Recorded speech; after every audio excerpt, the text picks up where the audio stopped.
Hello. Uh, I don't make YouTube videos a lot, but here goes nothing.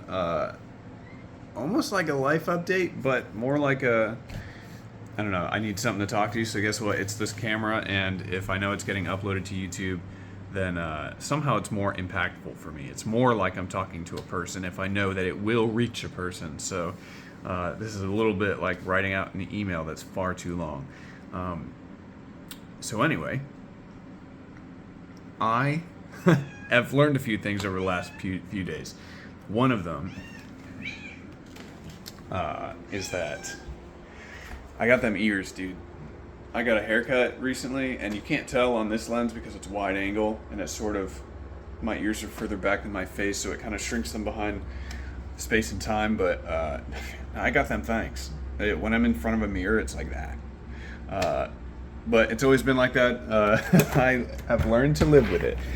Two, and these things always are sort of revealed to me most in an emotional sense, in a way that really sticks with me through dreams. And so my subconscious is always, seems like it's telling me all kinds of stuff. And I wish it would kick me upside the head a little more often uh, because for whatever reason, and a lot of people complain about this as they sort of get a little older. I'm 28, 29 now, I forget.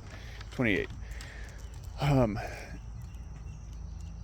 is that it's a little bit numb when you get to this age, and it shouldn't be like it. Why is it like that? And I think it's defense mechanisms and stuff, but even if that stuff hurts, and I say this, that even if that stuff hurts, I want to feel it, but I think it's literally a shrinking away, and in turn, like our chemical receptors shrinking away from that pain so that we don't feel it. So that, if there is a chemical that's floating through the brain that wants to connect with a receptor and say, hey, you should feel some emotional pain, that we are avoiding that out in the world, in the macro scale, and then maybe in the micro scale, like literally chemically. I have no research to back that. I'm not making a medical claim, but it feels like that. It really does. Because you're like, man, must be something mental. Of course, it's all in the head. But I kind of learned or realized that I am doing just that, and that most of why I feel the way I do, so numb and so empty and so unable to connect with people, is because I naturally, I've sort of made it part of my nature to shrink away from feelings and attachments and stuff. And God, as much as I'm like, oh, well, I wish whatever it was up here changed, and then I could enjoy those things like attachments and feelings. And I just woke up. My face is really puffy. But it's kind of like it starts with the physical. Like I have to do it. I have to fake it to make it. I can't like wish it into existence. I have to do it, and then like the rest will follow. I have to almost like follow my own example, do it, even if it's uncomfortable, and then it becomes habit, and maybe that will change the way, sort of, maybe that will change everything, hopefully. God, that'd be great. So that's something I gotta work on. And how did it take me 4 minutes to explain that? Whatever. Two, I got a haircut. I didn't want it to be this short, but the guy cut it that short, so now will not need a haircut for a long time. I had a dream last night that I've had this dream before in a different way, in a different setting, but it had kind of the same message, and I felt similar things. Okay, that bird. All right, buddy. He just woke up. That I had like a bunch of friends, and they really like wanted to talk to me and be with me. Oh God, I remember the last one now. Ooh, that was rough. And it's weird. I know that I'm like retracting my feelings, but I still have them. because when the dreams happen and I don't have the like automatic responses that happen before that shit hits my feelings, oh, they hit my feelings. Like, it's like those nerves are raw and it comes for the throat.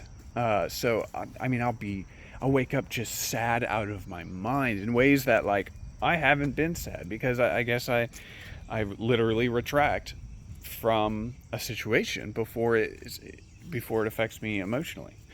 Or people. I don't get attached so that those people don't have access to that kind of, to my vulnerabilities, you know. But and I look at, you know, I scroll Instagram, Facebook all freaking day, you know, like I'm like waiting for something to to bounce off me that makes me feel something. And I found that it looks like people who are happy in life, they are vulnerable. Like, they have allowed people into their life, even people who are not optimal, you know. And that's been, there was a point in time where I had that realization where I was like, you know, I do too many things in the interest, with the intent of them being the most optimal thing for me. You know, I need everything streamlined because it comes from an insecurity of like, hey, if I'm not doing things optimally, I have such bad luck. I have had kind of a rough go at life, that things won't work out for me if I am not like, if my approaches to things aren't like research backed, guaranteed to be effective.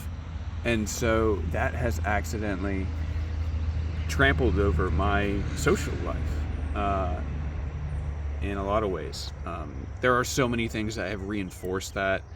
And sorry, I keep looking over at the wrong side of my camera. And that's the big thing I learned, is that this doesn't just come from me. This came from my environment. Like, these are reactions I had as a kid to things that made me absolutely afraid, and that I remember deciding, I don't remember when, but I remember deciding like, hey, I don't want to feel this ever again. And slowly but surely building up walls, and it's tearing those walls down that like takes the work. It's like standing in front of a labyrinth that's got all kinds of traps and decoys and walls up to nowhere, you know, like, and you have to figure it out.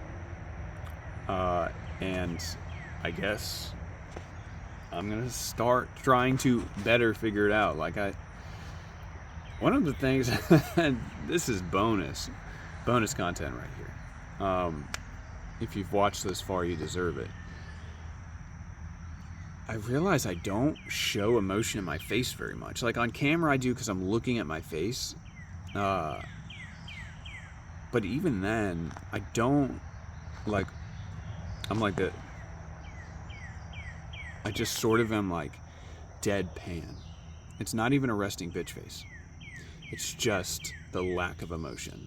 And that paired with the lack of like being social, and also a keen interest in things like automobiles, war machines, military history. That's not all I'm interested in. That apparently is the only thing I'm like okay being outwardly nerdy about, because it looks manly to do that. I don't know. And so I like am okay socially putting that out there. Is that I think a lot of people think I have autism, which is fine. You know, I think everybody's got a little sprinkle somewhere. You know, and some people have it diagnosably and to varying degrees, and that it is a spectrum. And that means that no matter what, you are somewhere on that spectrum.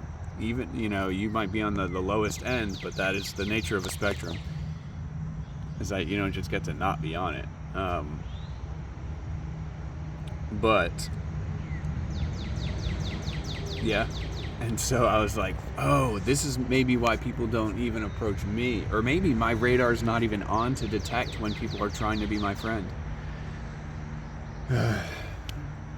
It's so much. But hey, if you watch this and you decided or realized that you might also have these things. Don't kiss me. I saw what you were trying to eat in the yard. Easter baby. Easter baby. Yeah.